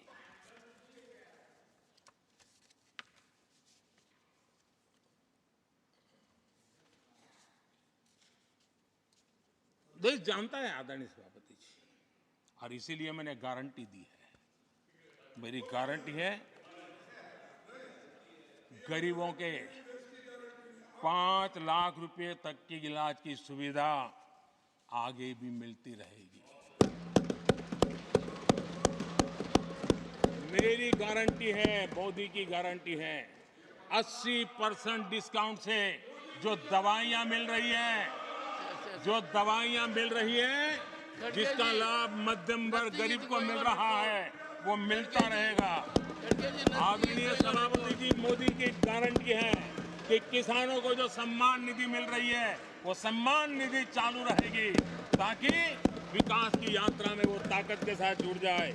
आदरणीय सभापति जी, गरीबों को पक्के घर देने का मेरा अभियान है। अगर परिवार बड़ा होता है, नया परिवार बनता है, पक्के घर देने का मेरा कार्यक्रम जारी रहेगा। नल से जल योजना मेरा पक्का इरादा है और मेरा पक्की गारंटी है कि नल से जल, हम नए शौचालय बनाने की जरूरत पड़ेगी, मेरा पक्की गारंटी है, हम जारी रखेंगे। ये काम सारे तेजी से चलेंगे, क्योंकि विकास का जो रास्ता, विकास की जो दिशा हमने पकड़ी है, इसको हम किसी भी हालत में जरा भी धीमी नहीं होने देना चाहते। आदरणीय सभापति जी, हमारी सरकार का तीसरा टर्म दूर नहीं है।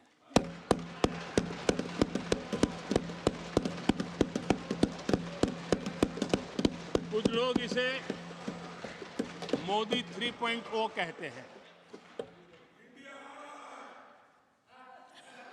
मोदी 3.0 विकसित भारत की नींव को मजबूत करने के लिए पूरी शक्ति लगा देंगे। आदरणीय सभापति जी, अगले 5 साल में भारत में डॉक्टरी की संख्या पहले की तुलना में अनेक गुना बढ़ेगी। मेडिकल कॉलेजों की संख्या बढ़ेगी। इस देश में इलाज बहुत सस्ता और सुलभ हो जाएगा। आदरणीय सभापति जी, अगले 5 साल में हर गरीब के घर में नल से जल का कनेक्शन होगा। आदरणीय सभापति जी, आने वाले 5 साल में उन गरीब को पीएम आवास जो देने हैं, एक भी वंचित नहीं रहे, इसका पक्का ख्याल रखा जाएगा। अगले 5 साल सोलर पावर से बिजली बिल जीरो। देश के कितने नागरिकों, करोड़ों नागरिकों को बिजली बिल जीरो। और ठीक अगर आयोजन करेंगे तो अपने घर पर बिजली बना करके बेच करके कमाई कर पाएंगे। ये अगले 5 साल का कार्यक्रम है। आदरणीय सभापति जी, अगले 5 साल देश में पाइप से गैस के कनेक्शन पूरे देश में नेटवर्क बनाने का भरपूर प्रयास किया जाएगा। सभापति जी, आने वाले 5 साल हमारी युवा शक्ति का दम पूरी दुनिया देखेगी। आप देखना आदरणीय सभापति जी, हमारे युवा स्टार्टअप्स, युवाओं के यूनिकॉर्न, इसकी संख्या लाखों में होने वाली है। और इतना ही नहीं, टियर 2, टियर 3 सिटी नए स्टार्टअप से उसकी एक नई पहचान के साथ उभरने वाला है। ये मैं 5 साल का चित्र मेरे सामने देख रहा हूं। आदरणीय सभापति जी, रिसर्च फंडिंग, उसकी वृद्धि का प्रभाव आप देखना। पिछले 7 दशक में जितने पेटेंट नहीं हुए हैं, उतने रिकॉर्ड पेटेंट फाइल होने का दिन आने वाले 5 साल में मैं देख रहा हूं। आदरणीय सभापति जी, आज मेरे मध्यम वर्ग के लाखों बच्चे विदेशों में पढ़ने के लिए चले जाते हैं। मैं वो स्थिति लाना चाहता हूं कि मेरे बच्चों के लाखों रुपए बच जाएं, मेरे देश के मध्यम वर्ग के सपने पूरे हो, बेस्ट यूनिवर्सिटी मेरे देश में हो, उच्चतम शिक्षा उनको मेरे देश में मिले और मेरे बच्चों का, उनके परिवार का पैसा बचे। इसलिए मैं कह रहा, आदरणीय सभापति जी, आने वाले 5 साल आप देख रहा, कोई भी इंटरनेशनल खेल की कंपटीशन ऐसी नहीं होगी जिसमें भारत का झंडे हर जगह बढ़ना था। मैं देखने वाला हूं 5 साल खेल जगत के अंदर दुनिया में भारत के युवा की शक्ति की पहचान देने। आदरणीय सभापति जी, आने वाले 5 साल में भारत का पब्लिक ट्रांसपोर्ट पूरी तरह ट्रांसफॉर्म होने वाला है। अगले 5 साल में गरीब और मिडिल क्लास को तेल और शानदार यात्रा की सुविधाएं बहुत आसानी से मिलने वाली है, तेज मिलने वाली है, पूरी ताकत से बढ़ोतरी होने वाली है। अगले 5 साल में देश बुलेट ट्रेन भी देखेगा और देश वंदे भारत ट्रेन का विस्तार भी देखेगा। आदरणीय सभापति जी, अगले 5 साल में आत्मनिर्भर भारत का अभियान नई ऊंचाई पर होगा। देश हर क्षेत्र में आत्मनिर्भर होता नजर आएगा। आदरणीय सभापति जी, आने वाले 5 साल में मेड इन इंडिया सेमीकंडक्टर दुनिया में हमारी गूंज होगी। इलेक्ट्रॉनिक हर गुड्स में वो चिप होगी जिसमें किसी न किसी भारतीय का पसीना होगा। आदरणीय साहब, दुनिया के इलेक्ट्रॉनिक बाजार में एक नई गति का सामर्थ्य आने वाले 5 साल में देश देखेगा। आदरणीय सभापति जी, आज देश लाखों करोड़ रुपए का तेल इंपोर्ट करता है। अपनी ऊर्जा जरूरतों के लिए हम ज्यादा से ज्यादा आत्मनिर्भर बनने की दिशा में काम करेंगे और मुझे विश्वास है हम ऊर्जा जरूरतों पर जो डिपेंडेंसी है वो कम करने में सफल होंगे। इसे इतना ही नहीं, आदरणीय सभापति जी, ग्रीन हाइड्रोजन अभियान, हम दुनिया के बाजार को लालायित करने की दिशा में आगे बढ़ रहे हैं। हमारा ग्रीन हाइड्रोजन ऊर्जा जरूरतों को पूरा करने का सामर्थ्य रहेगा। इथेनॉल की दुनिया में हम तेजी से आगे बढ़ रहे हैं। हम 20% का लक्ष्य प्राप्त करके हमारे लोगों को ट्रांसपोर्टेशन में सस्ता मिले, इसकी व्यवस्था होगी। आदरणीय सभापति जी, जब मैं 20% इथेनॉल की बात करता हूं, उसका सीधा लाभ मेरे देश के किसानों को होने वाला है। किसानों की नई मजबूती मिलने वाली है। देश के हजारों करोड़ रुपए आज खाद्य तेल, हम कृषि प्रधान देश तो कहते हैं, लेकिन आज भी हजारों करोड़ रुपयों का खाने का तेल हमें बाहर से लाना पड़ रहा है। हमारा देश के किसानों पर मुझे भरोसा है और मुझे पक्का भी जो नीतियों को लेकर के हम चलते हैं, एडिबल ऑयल में मेरा देश बहुत एक आत्मनिर्भर 5 साल में हो जाएगा और जो पैसा बचेगा मेरे देश के किसान की जेब में जाएगा, जो आज विदेश के बाजार में जाता है। आदरणीय सभापति जी, केमिकल की खेती के कारण हमारी धरती माँ को बहुत नुकसान हो रहा है। आने वाले 5 साल में नेचुरल फार्मिंग की तरफ देश के किसानों को ले जाने में हम सफलतापूर्वक आगे बढ़ेंगे। एक नया जागृति का काम होगा, हमारी धरती माँ की भी सुरक्षा होगी। आदरणीय सभापति जी, नेचुरल फार्मिंग बढ़ने से दुनिया के बाजार में भी हमारे उत्पादों की ताकत बढ़ने वाली है। आदरणीय सभापति जी, यूएन के माध्यम से मैंने मिलेट का अभियान चलाया। श्री अन्न तक के रास्ते आज हमने उसकी पहचान दी है। मैं वो दिन दूर नहीं देखता हूं, जबकि आने वाले 5 साल में दुनिया के बाजार में सुपर फूड के रूप में मेरे गांव के छोटे छोटे किसानों के द्वारा पैदा हुआ मिलेट, श्री अन्न, दुनिया के बाजार में प्रतिष्ठा होगी, सुपर फूड की प्रतिष्ठा होगी। आदरणीय सभापति जी, ड्रोन खेतों में एक नई किसानों की ताकत बन करके उभरने वाला है। 15,000 ड्रोन दीदी का कार्यक्रम ऑलरेडी हम लॉन्च कर चुके हैं। ये तो शुरुआत है, आगे बहुत सफलता दिखती है। आदरणीय सभापति जी, हम नैनो टेक्नोलॉजी को एग्रीकल्चर में लाने में प्रयोग अब तक सफल हुए हैं। हमने नैनो यूरिया में बहुत बड़ी सफलता पाई है, नैनो डीएपी की दिशा में सफलता पाई है और आज एक बोरी भर खातर लेकर के घूमने वाला किसान एक बोतल के खातर से काम चला लेगा, वो स्थिति दूर नहीं है। आदरणीय सभापति जी, सहकारिता क्षेत्र में हमने एक नई मिनिस्ट्री बनाई है। उसके पीछे इरादा है कि एक सहकारिता का पूरा जन आंदोलन नई ताकत के साथ उभरे और 21वीं सदी की आवश्यकता के अनुसार उभरे, उसको भी हम, और उसका सबसे बड़ा लाभ, हम 2 लाख भंडारण का काम जो हाथ में लिया है, जब 5 साल के भीतर वो पूरा हो जाएगा, छोटा किसान को भी अपनी पैदावार को रखने की जगह मिल जाएगी। किसान तय करेगा किस भाव से बाजार में बेचना है, नहीं बेचना है। उसको जो बर्बाद होने का डर था वो खत्म हो जाएगा और किसान की आर्थिक ताकत बढ़ जाएगी। पशुपालन और मछली पालन पक्का मैं कहता हूँ नए रिकॉर्ड बनाने वाले। आज हमारे यहाँ पशु की संख्या है लेकिन दूध की उत्पादन कम है। हम इस स्थिति को बदल देंगे। फिशरिंग एक्सपोर्ट करने की दुनिया में हम बहुत बड़ी तेजी से विकास करेंगे, ये भी मेरा पूरा विश्वास है। हमने एफपीओ की जो रचना का प्रारंभ किया है, अनुभव बहुत अच्छा है। 5 साल के भीतर किसानों की एक नई संगठन की शक्ति और कृषि उत्पादन में वैल्यू की ताकत, ये लाभ मेरे देश के किसानों को अवश्य मिलने वाला है। आदरणीय सभापति जी, G20 की सफलता ने साफ कर दिया है और दुनिया में कोविड के बाद जो खुलापन आया, उस खुलापन का सबसे बड़ा लाभ हमने देखा है कि विश्व का ध्यान भारत की तरफ गया है और इसलिए एक बहुत बड़ा क्षेत्र टूरिज्म आने वाले दिनों में होने वाला है और जो सबसे ज्यादा रोजगार देने वाला है। आज विश्व के कई देश हैं जिसकी पूरी इकोनॉमी टूरिज्म पर निर्भर है। भारत में भी बहुत से राज्य ऐसे बन सकते हैं जो उनकी पूरी इकोनॉमी का सबसे बड़ा हिस्सा टूरिज्म होगा और वो दिन दूर नहीं है जिन नीतियों को लेकर के हम चल रहे हैं। भारत एक बहुत बड़ा टूरिस्ट डेस्टिनेशन बनने वाला है।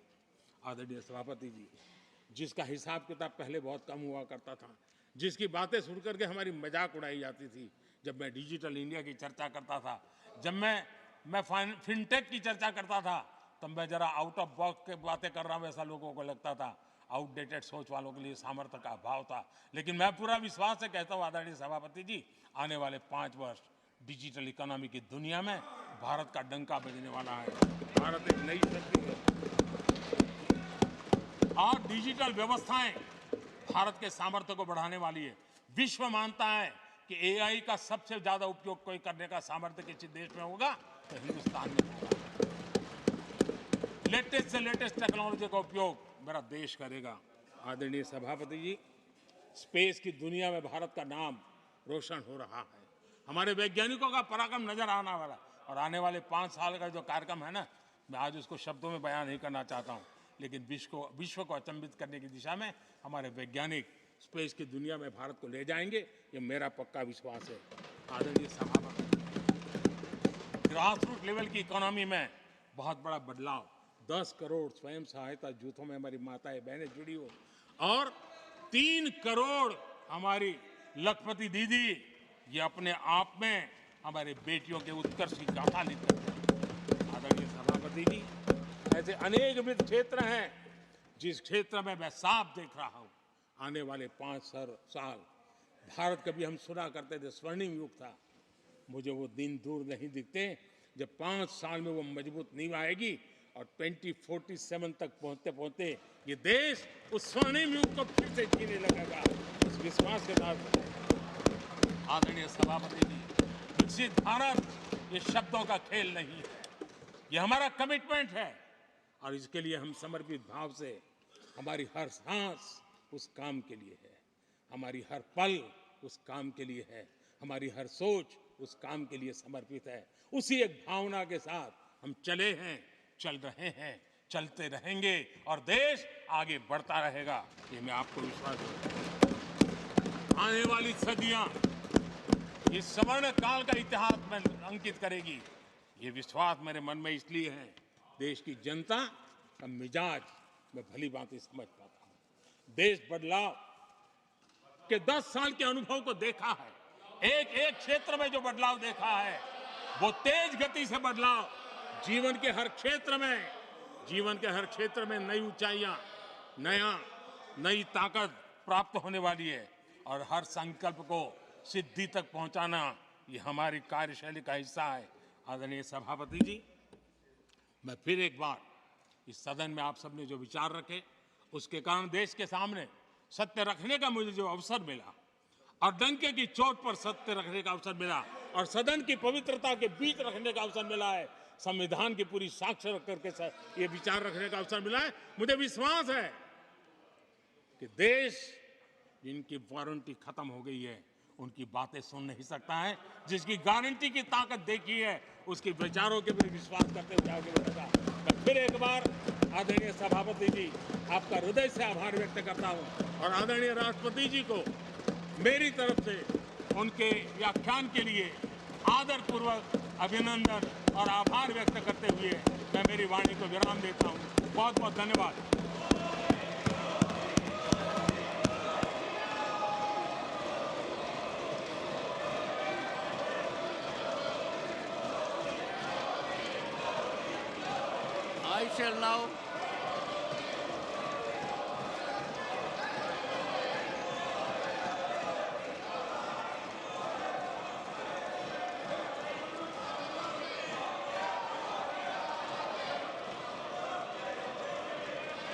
I shall now put the amendments which have been moved to vote. Amendments numbers 1 to 4 by Shri Tiruchi Shiva. Are you moving? Yes, sir. Are you moving? Moving, sir.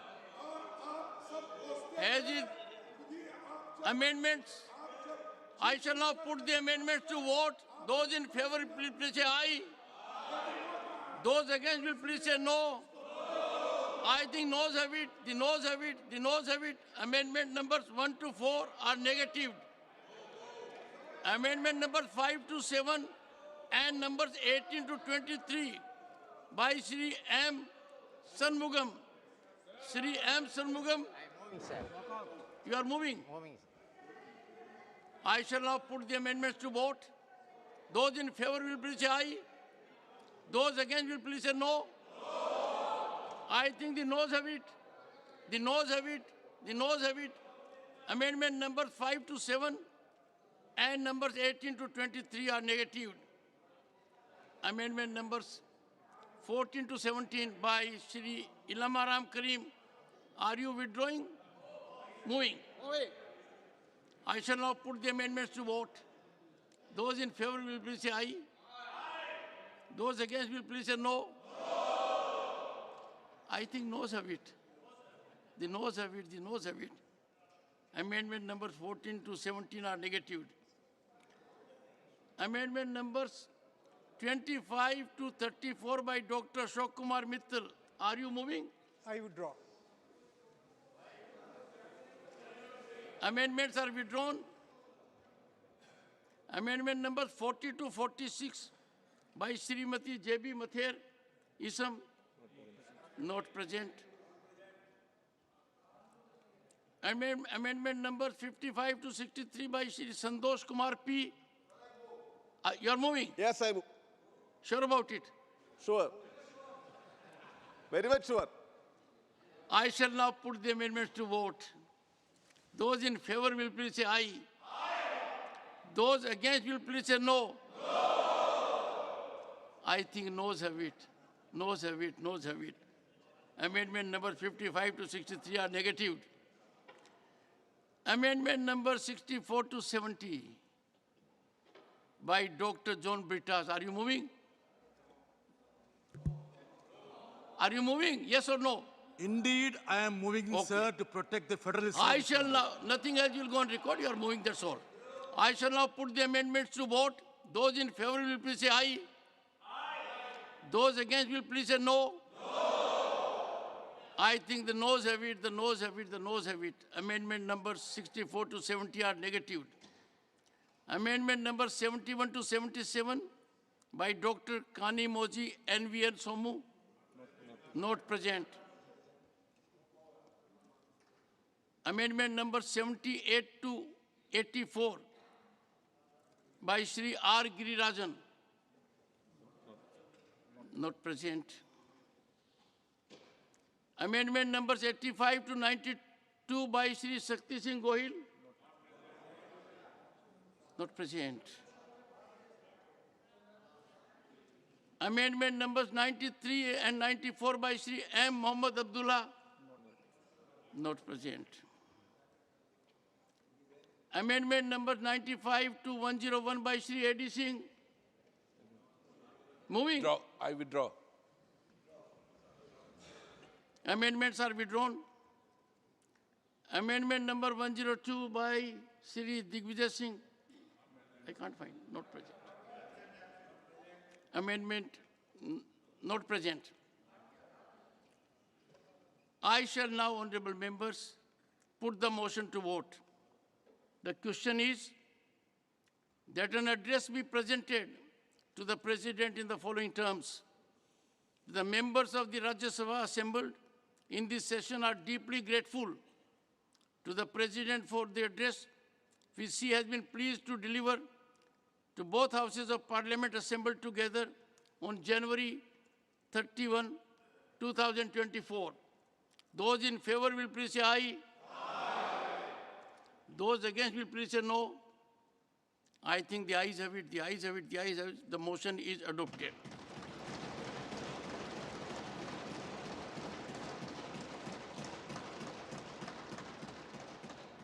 Honorable members may recall that Business Advisory Committee at its meeting held on 1st February 2024 had allotted 8 hours for combined discussion for the financial business, which includes general discussions on interim union budget and interim budget for Union Territory of Jammu and Kashmir, and consideration and return of 4 appropriation bills and the Finance Bill 2024.